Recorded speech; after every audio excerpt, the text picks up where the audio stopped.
presença e agradecemos também aqueles que depois vão assistir essa palestra pelo YouTube. Nós vamos agora fazer uma leitura preparatória antes da nossa prece, para que nós tenhamos condições de... Minutinho. Nós tenhamos condições de nos preparar para poder aproveitar o melhor possível, né, essa convivência que nós temos aqui e recebendo as bênçãos do mais alto.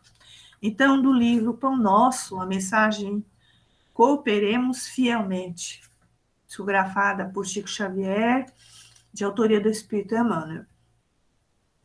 Pois somos cooperadores de Deus. Paulo está lá em 1 Coríntios, capítulo 3, versículo 9. O Pai é o supremo criador da vida, mas o homem pode ser fiel cooperador dele. Deus visita a criatura pela própria criatura. Almas cerradas sobre si mesmas declarar-se-ão incapazes de serviços nobres, afirmar-se-ão empobrecidas ou incompetentes. Há companheiros que atingem o disparate de se proclamarem tão pecadores e tão maus que se sentem inabilitados a qualquer espécie de concurso sadio na obra cristã, como se os devedores e os ignorantes não necessitassem trabalhar na própria melhoria. As portas da colaboração com o divino amor, porém, permanecem constantemente abertas a qualquer homem de mediana razão pode identificar a chamada para o serviço divino. Cultivemos o bem, eliminando o mal. Façamos luz onde a treva domine. Conduzamos a harmonia às zonas em discórdia. Ajudemos a ignorância com esclarecimento fraterno.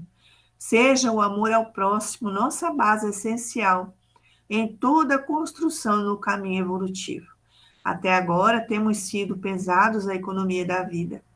Filhos perdulários ante o orçamento divino, temos despendido preciosas energias em numerosas existências, desviando-as para o terreno escuro das retificações difíceis ou do cárcere expiatório.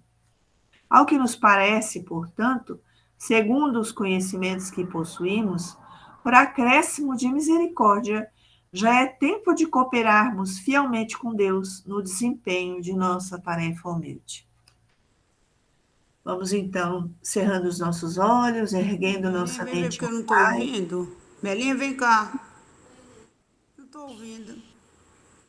Vamos elevar a nossa mente ao Pai, Gravação. pedindo a proteção do mais alto para cada um de nós que aqui se encontra, e aqueles que nós representamos, nossas famílias, e aqueles que, porventura, saibamos estar passando por alguma dificuldade maior e que gostaríamos que nesse momento também fosse atendido pela espiritualidade que está presente na nossa reunião. Agradecemos, Senhor, mais essa oportunidade que nós temos de convívio com os amigos espirituais e entre nós, os encarnados, que já nos propusemos a abrir as nossas mentes e os nossos corações ao ensinamento do mais alto. Que o Senhor esteja conosco e que nós, por nossa vez, possamos também erguer as nossas mentes e corações para sintonizar com o alto. Muito obrigada por tudo, Jesus amado. Fazer com que, nesses momentos de reflexão, nossas almas possam ser banhadas pela tua luz, pelo entendimento da tua lição, pelo entendimento da verdade de Deus. Muito obrigada por tudo. Tu conheces as nossas necessidades, tu conheces aquilo de que nós necessitamos fazer segundo a vontade de Deus nas nossas vidas. E que nós tenhamos a capacidade, a condição e a coragem de sermos dóceis à tua vontade, Senhor. Que assim seja. Bom, hoje, então, nós temos uma palestra que vai durar 30 minutos, e o tema é fé, razão e caridade, e a nossa companheira de trabalho, a nossa amiga Verinha, que vai fazer os comentários da noite. Eu passo a palavra para ela.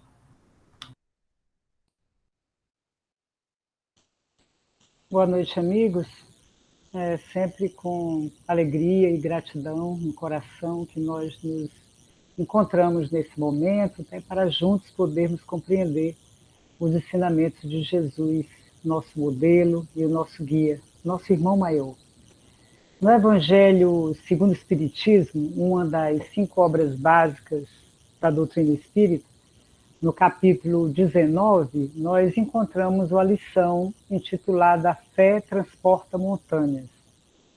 E aí nós vamos verificando que essa fé é um sentimento inato em cada um de nós, dado a nossa compreensão de que ao reencarnarmos, quer dizer, ao retornarmos a uma nova existência corporal, nós somos dotados na nossa consciência da prescrição divina, quer dizer, todas as leis divinas criadas por Deus estão impressas na nossa consciência. E essa consciência inata que nós temos faz com que nós já sintamos por si só essa fé, essa confiança no ser superior, essa confiança no Deus maior. Muitas vezes nem compreendemos naturalmente essa inteligência suprema, mas observando a natureza, nós vamos poder perceber a grandiosidade do nosso Pai maior, desse Pai bondoso, misericordioso, bom e justo com cada um de nós. Então, toda a humanidade somos filhos de um mesmo Pai, né? Deus. E somos irmãos de Jesus, que é esse irmão que atingiu um estado de perfeição diante de milhares de reencarnações. E aqui nós estamos a caminho, acreditando, obtendo esse sentimento de que algo existe muito mais além do que essa vida corporal que nós temos, né? De que algo muito mais superior compõe a nossa vida, que transcende, né, tudo o que nós já conhecemos. Então, a fé é um poder muito grande que nós temos, né, dentro dos nossos corações. Então, esse poder da fé nos traz uma força muito grande. Quando ele diz que a fé transporta montanhas, o significado dessas montanhas não são as montanhas materiais, né? Que nós não temos condições de transportar uma montanha de um lugar geográfico para outro. Mas o significado da montanha é o obstáculo, são as dificuldades que nós precisamos vencer aqui e agora como processo natural de enriquecimento da nossa evolução.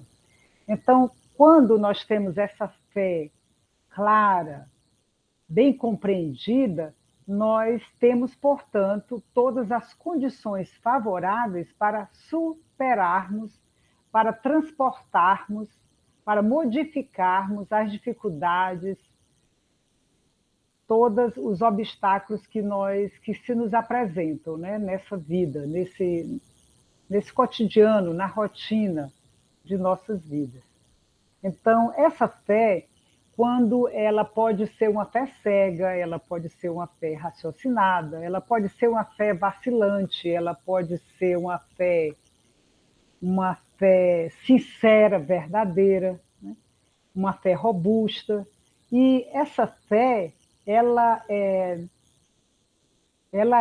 digamos assim, é uma característica da evolução do nosso espírito, né? Quando nós temos uma fé cega, nós acreditamos em algo que foi posto para cada um de nós, e se nós nos detivermos nesse raciocínio de forma cristalizada, nós podemos até chegar a um fanatismo, né? Porque nós estamos acreditando, mas sem nenhum, digamos, sem nenhum raciocínio claro.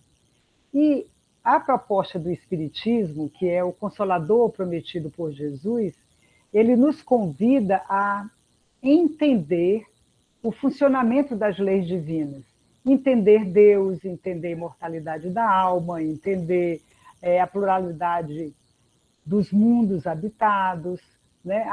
Entender que nós estamos aqui com o objetivo de evoluirmos, de desenvolver virtudes que ainda nós não temos. Então, essa fé raciocinada, proposta pelo estudo, que está ao alcance de cada um de nós que tem interesse de estudar e conhecer essa ciência espírita, nós vamos cada vez mais ampliando a nossa mente e nós vamos nos tornando mais leve a nossa caminhada, porque a nossa fé ela já tem uma base fundamental de esclarecimento, de verdade. Então, passa a ser uma fé verdadeira, porque nós vamos compreendendo a verdade.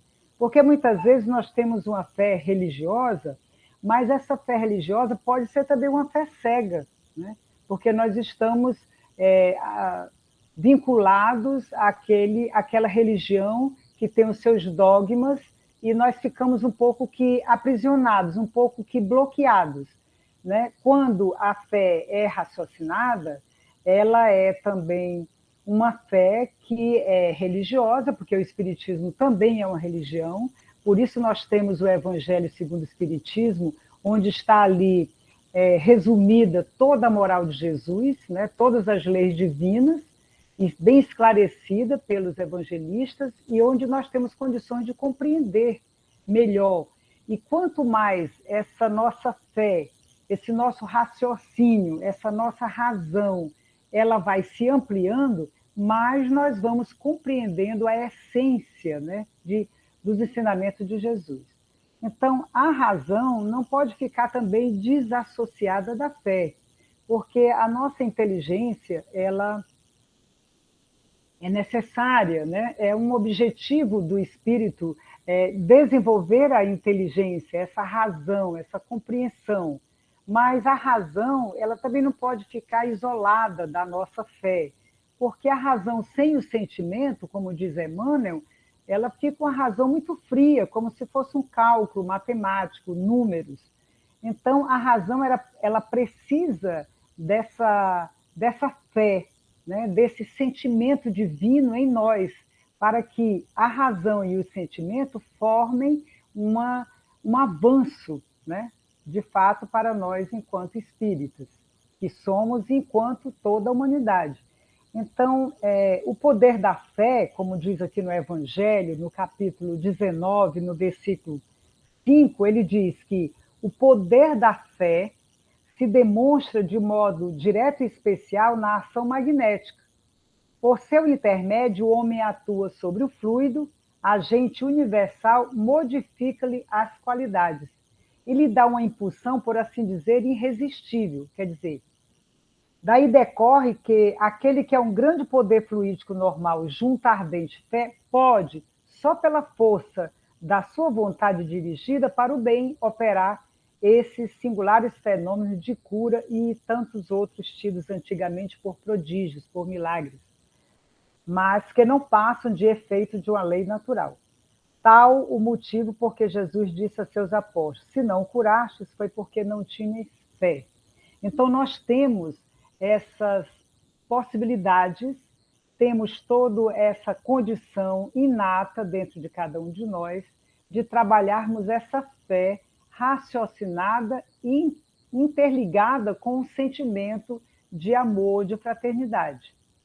Então, a fé, a razão e a caridade é um trio que nós não podemos desassociar, porque se nós trabalharmos com a razão, buscando cada vez mais utilizar a razão como nós vemos na atualidade, né? Grandes inteligências promovendo um progresso material magnífico, né? Com uma velocidade aos nossos olhos na atualidade que nos deixa assim, muito surpresos até, né? Podendo perceber o fruto dessa inteligência, dessa razão proveniente desses espíritos jamais evoluídos nessa área da razão, da inteligência, da intelectualidade. No entanto, ao mesmo tempo, nós vemos essa razão construindo guerras, construindo discórdias, construindo separatividade. E a fé, que Allan Kardec nos coloca claramente aqui no Evangelho, essa fé sincera e verdadeira, ela faculta a paciência, ela faculta o esclarecimento para que se possa, unida a essa inteligência desenvolvida, buscarmos o caminho do bem, que é a nossa meta. Então, Allan Kardec coloca para nós também, nos convida a repensar sobre essa importância, esse importante entendimento de que fora da caridade não há salvação. Então, que caridade é essa? Então, nós estudamos muitas vezes sobre a caridade material e a caridade espiritual. E a caridade material é importante porque se dá uma vestimenta, se dá uma alimentação, né? Se provê um sustento temporário, ocasional ou permanente de uma necessidade que o nosso irmão está passando a nível material. É muito importante porque acolhe, porque ajuda, porque acalenta a dor, a fome, né, o frio, etc., naqueles momentos. No entanto, essa caridade ela pode ser considerada uma caridade fria, sem tanto valor, quando ela simplesmente é oferecida. E até um amigo, ouvindo um amigo, ele conta, digamos, que alguém faz uma sopa, por exemplo, coloca alguém numa fila para dar uma sopa. É uma caridade material muito importante que se faz. Mas como é que se pratica essa caridade? Às vezes, pode acontecer de que a pessoa ali naquele momento, com muita boa vontade, mas acaba não tratando bem as pessoas que estão na fila, mesmo querendo organizar, mas fala de uma forma mais grosseira, tem um entendimento assim meio que rude, pedindo para esperar ou aguardar ou reclamar alguém que quer servir duas vezes. Então é uma qualidade que ficou falha, porque a verdadeira caridade é a caridade não somente de dar, mas é de dar-se, quer dizer, de dar algo que existe em nós. E para que a gente possa se dar ao outro, ao nosso irmão, nós precisamos oferecer o nosso sentimento, um sentimento de carinho, um sentimento de paciência, né, o sentimento de perdão. Então, essa caridade que nós já sabemos, não é novidade para nenhum de nós, é de fato a mais difícil de praticar. Mas é a mais importante, porque é de fato a caridade verdadeira, porque nós estamos doando de nós sentimentos verdadeiros. Então, a forma de tratar, a forma de oferecer até mesmo uma esmola, né? Porque fica às vezes questionado se a gente pode ou não dar uma esmola. Podemos sim, mas depende de como se oferece essa esmola, porque eu posso oferecer uma esmola de forma indiferente, né? Posso abrir o vidro do carro e posso estender a mão, oferecer algumas moedas, alguma cédula, algum alimento, mas de forma indiferente, nem sequer olho, nem sequer percebo o olhar da outra pessoa. Então passa a ter um outro significado. Então a caridade material é importante, mas a mais importante é a caridade espiritual. É esse dar-se. Por isso Allan Kardec enfatiza, né, que fora da caridade não há salvação. Quer dizer, não tem outra saída a não ser a gente aprender, de fato, a praticar a caridade como, de fato, ela é. Então, nós vamos percebendo que somos convidados e temos, por misericórdia divina, essa oportunidade, essa abençoada lei da reencarnação, que é exatamente para que nós, enquanto espíritos imortais que somos, termos tantas vezes quanto sejam necessárias a oportunidade de caminharmos nessa escala evolutiva, isto é, de desenvolvermos essa razão para que ela fique uma razão adocicada, né? Uma razão clara, mas entrelaçada com a fé, com esse sentimento divino, de que nós não estamos sozinhos nessa escalada evolutiva, de que nós temos toda a proteção dos amigos espirituais, e que tudo onde nós estamos agora situados, né, o espaço geográfico, o país que nós estamos vivendo, a família a qual estamos vinculados, as pessoas que nós estamos convivendo mais diretamente, tudo tudo está sendo, na verdade, um resultado de um programa reencarnatório que nos foi concedido vivenciar por conta da necessidade que nós temos. Então, à medida que nós vamos buscando compreender o Espiritismo, que nos favorece todas as possibilidades para entendermos um caminhar de luz nessa encarnação, que nos oferece oportunidade para que a gente aprenda a separar o joio do trigo, isto é, o bem do mal, que nos favorece o caminhar com o consolo, a esperança que nos traz o Evangelho, então nós vamos tendo, de fato, uma oportunidade em cada reencarnação de ampliarmos mais a nossa mente, no sentido de saber quem somos, o que nós estamos fazendo aqui e o que vai nos acontecer após a morte do corpo físico, porque, na verdade, nós não deixamos jamais de existir. Esse corpo físico é mais um que nós estamos tendo, porque já tivemos milhares. E em cada um deles, até essa forma física, do jeito que nós estamos tendo agora, utilizando, é o que nós precisamos. Mesmo que nós tenhamos alguma deficiência física, mental, né, que nós sejamos impedidos por uma série de razões, muitas vezes até uma enfermidade que nos chega, são, na verdade, lições preciosas para o nosso despertar de consciência, né? Essa consciência que precisa retornar, ela precisa se alinhar ao caminho da verdade, ao caminho da vida, que é exatamente o que Jesus nos ensinou, né? Por isso ele fala para nós que eu sou o caminho, a verdade e a vida, e ninguém vai ao Pai senão por mim. Isto é, Jesus já veio, nada escreveu, mas os evangelistas podem e copiaram, escreveram, e graças a eles, principalmente também a Paulo de Tarso, nós conhecemos hoje todos os ensinamentos de Jesus. Então, esse caminho é exatamente viver de acordo com o que Jesus nos ensinou. Sabemos que é difícil essa proposta, mesmo conhecendo e sentindo a veracidade e o valor que tem cada um desses ensinamentos, mas nós sabemos da nossa dificuldade ainda de aprendermos com toda amplitude, né, esse sentimento maior do amor, do verdadeiro amor que Jesus nos ensinou. Não esse amor egoísta, né, que ainda, infelizmente, nós ainda temos, né? A gente ama, mas o nosso amor ainda é presunçoso, ainda é apegado, ainda é muito cerceado pelo egoísmo que nós temos.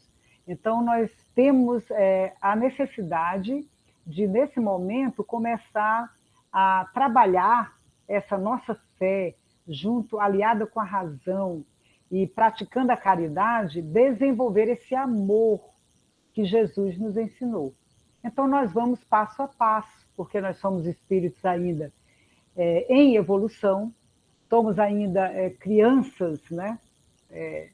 Levando em conta o espírito imortal que nós somos, é como se nós estivéssemos ainda na fase infantil do despertamento da nossa consciência,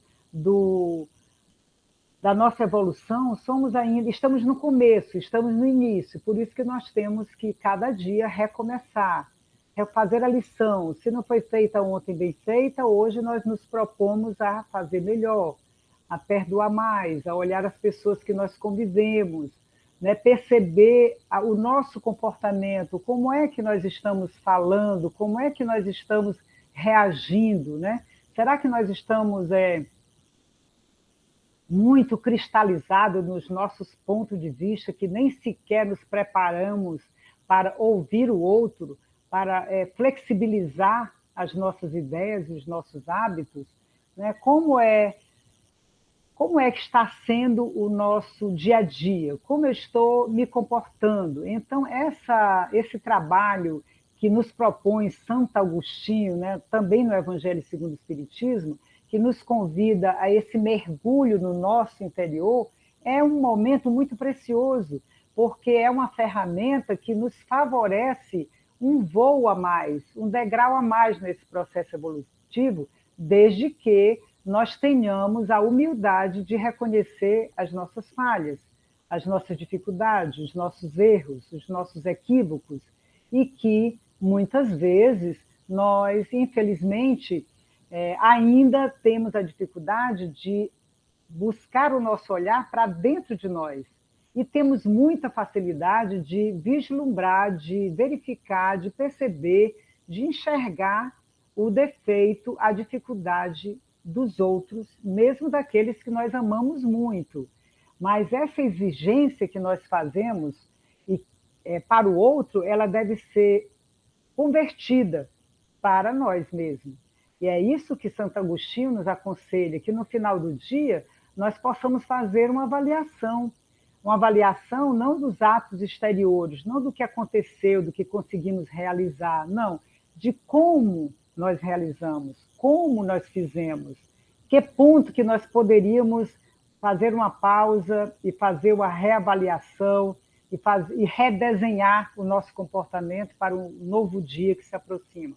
Então, esse é o momento da gente praticar essa fé, essa caridade, né? Porque a caridade é a mãe de todas as virtudes. Então, nós só vamos avançar mediante essa verificação, essa análise, esse trabalho de autoconhecimento, que é um passaporte, né, na verdade, para a nossa libertação espiritual. Então, no livro Consolador, Emmanuel faz umas questões interessantes, que eu peço licença para que a gente possa verificar. É no livro Consolador, que foi ditado pelo espírito de Emmanuel e psicografado por Francisco Cândido Xavier, na lição intitulada A Razão, né? A Razão. E ele coloca assim, na questão 198, pode o racionalismo garantir a linha de evolução da Terra? Quer dizer, só com a razão, só com a inteligência desenvolvida, o ser humano evolui tranquilamente na Terra? E a resposta de Emmanuel: por si só, o racionalismo não pode efetuar esse esforço grandioso, mesmo porque todos os centros da cultura terrestre têm abusado largamente desse conceito. Nos seus excessos, observamos uma venerável civilização condenada a amarguradas ruínas. A razão, aí a observação interessante para que a gente possa refletir, que a razão sem o sentimento é fria e implacável como os números. E estes podem ser fatores de observação e catalogação da atividade, mas nunca criaram a vida. Nunca. A razão é uma base indispensável, mas só o sentimento cria e edifica. É por esse motivo que as conquistas do humanismo jamais poderão desaparecer nos processos evolutivos da humanidade. Então, a gente pode perceber aí, nesse comentário de Emmanuel, que como é que nós vamos querer pensar, imaginar que o ser humano possa estar muito bem posto no seu processo evolutivo mediante um grande desenvolvimento de sua razão, de sua inteligência, sem sequer ter nenhum tipo de sentimento, sem se preocupar com a criação, com o desenvolvimento da moralidade. Vemos que não é possível, né? Porque ele mesmo coloca aqui que a razão sem o sentimento fica frio, fica gelado, fica implacável, fica sólido, né? Fica concreto, não é viável. E na 199, ele pergunta: poderá a razão dispensar a fé? Então a razão poderá seguir adiante sem se preocupar de ter a fé? A razão humana é ainda muito frágil e não poderá dispensar a cooperação da fé, que a ilumina para a solução dos grandes e sagrados problemas da vida. Então a fé é essa luz, né, que ilumina, que clareia. E essa fé raciocinada que o Espiritismo nos traz é esse consolador que Jesus prometeu e traz toda essa verdade para nós, né? Por isso que vai iluminando a nossa consciência, que é uma proposta do Espiritismo. Em virtude, falando agora de separar, né? Em virtude da separação de ambas nas estradas da vida, é que observamos o homem terrestre no desfiladeiro terrível da miséria e da destruição, como vemos agora, né? As pessoas, as nações, as mentes muito inteligentes, mas totalmente desassociados do sentimento, que levam o ser humano a viver misérias, a viver a guerra, a viver a situação de extrema pobreza, né? Por falta exatamente desse sentimento de humanidade, esse sentimento de proteção, de respeito ao ser humano. Então, ele coloca ainda que, pela insânia da razão, sem a luz divina da fé, a força faz as suas derradeiras tentativas para senhorar-se de todas as conquistas do mundo. Falastes demasiadamente de razão e permaneceis na guerra da destruição, onde só perambulam miseráveis vencidos. Revelastes as mais elevadas demonstrações de inteligência, mas mobilizais todo o conhecimento para o morticínio sem piedade. Pregaste a paz, fabricando os canhões homicidas. Pretendeste haver solucionado os problemas sociais, intensificando a construção das cadeias e dos prostíbulos. Esse progresso é o da razão sem a fé, onde os homens se perdem em luta inglória e sem fim. Então, nós vemos que não dá para desassociar, né? Então, precisa, sim, da razão aliada à fé. E como um complemento divino, a caridade, que é essa luta do ser humano a cada dia para ficar melhor do que ontem. Porque é bastante valioso para cada um de nós, no final da existência corporal, ao deixarmos este corpo e nos encontrarmos no outro plano vibratório de nossas almas, diante do juiz supremo, que é a nossa própria consciência, porque nós gravamos tudo que nos acontece. Então, nós não podemos nos livrar dos nossos erros nem dos nossos acertos. Mas, após a morte do corpo físico, nós vamos estar, nós conosco mesmo, nos defrontando com o resultado das nossas ações. Por isso, a nossa tarefa aqui é procurar ter essa fé que transporta montanhas, isto é ter uma fé forte, robusta, verdadeira, sincera, que nos fortalece ao ponto de nós podermos transportar essas montanhas, transportar os obstáculos, transportar as dificuldades que nós temos. Todos nós temos, uns mais, outros menos. De acordo com as nossas necessidades, nós precisamos transpor esses obstáculos. Então, vai ser muito importante, ao deixarmos esse corpo físico, termos uma contabilidade maior com os nossos acertos do que com a nossa repetição de erros que são milenários, né? Então,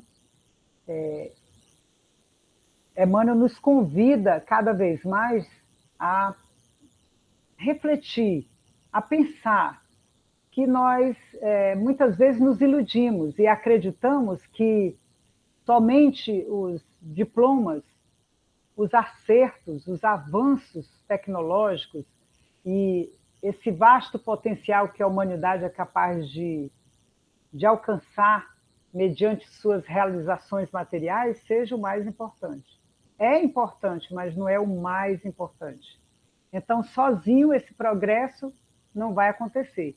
Ele precisa, sim, de nós nos debruçarmos conosco mesmo para conquistarmos um estado de consciência que nos dê coragem para destruir passo a passo que seja de forma dolorida muitas vezes, mas precisamos destruir essa raiz forte do egoísmo, do orgulho, da indiferença, do preconceito, que ainda habita dentro de nós. Então, essa fé raciocinada, ela favorece, porque nós estamos compreendendo por que nós devemos agir assim. Porque existe um objetivo maior para a nossa existência. Nós, ao recebermos o nosso planejamento reencarnatório, nós estamos aqui diante de um projeto de vida que nós pedimos, e é exatamente esse, que podemos perguntar, mas qual é esse programa divino? Mas onde é que está esse planejamento? É exatamente isso que nós já vivemos, a família que temos, as dificuldades que enfrentamos, as que virão, a atualidade, viver o presente, cada vez de forma mais consciente, né? Respeitando, vivendo as leis divinas, procurando viver. Nós não sabemos fazer bem bonitinho, bem certinho, mas já sabemos dar os primeiros passos. Então, esse planejamento é isso que nós estamos vivendo. E estamos mergulhados aqui, nesse emaranhado de situações onde ainda existe a maldade, porque a maldade é a ausência do bem. Deus não criou a maldade, ele só criou a bondade e nos criou para sermos felizes, para que a gente possa avançar nesse caminho, e que depende de nós, da nossa vontade firme e decidida. Por isso essa fé precisa ser robusta, precisa ser verdadeira. E quando Jesus disse que conhecereis a verdade,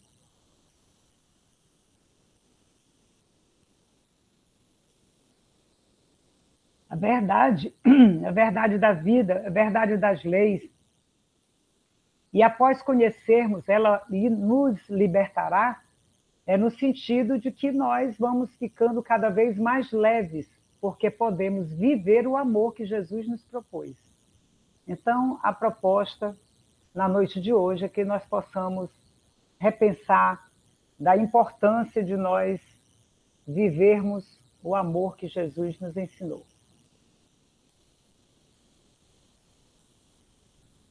Então, eu penso que nós estamos sendo convidados, né, ao final. Você quer completar alguma coisa ou já acabou? Já? Só desejar para cada um de nós que nós tenhamos cada vez mais a coragem e a vontade de obtermos essa fé forte, verdadeira. E que todos nós somos e seremos sempre muito bem amparados por toda a luz que Jesus já nos colocou, né? Que a espiritualidade está sempre perto de nós. Muito obrigada. Muita paz.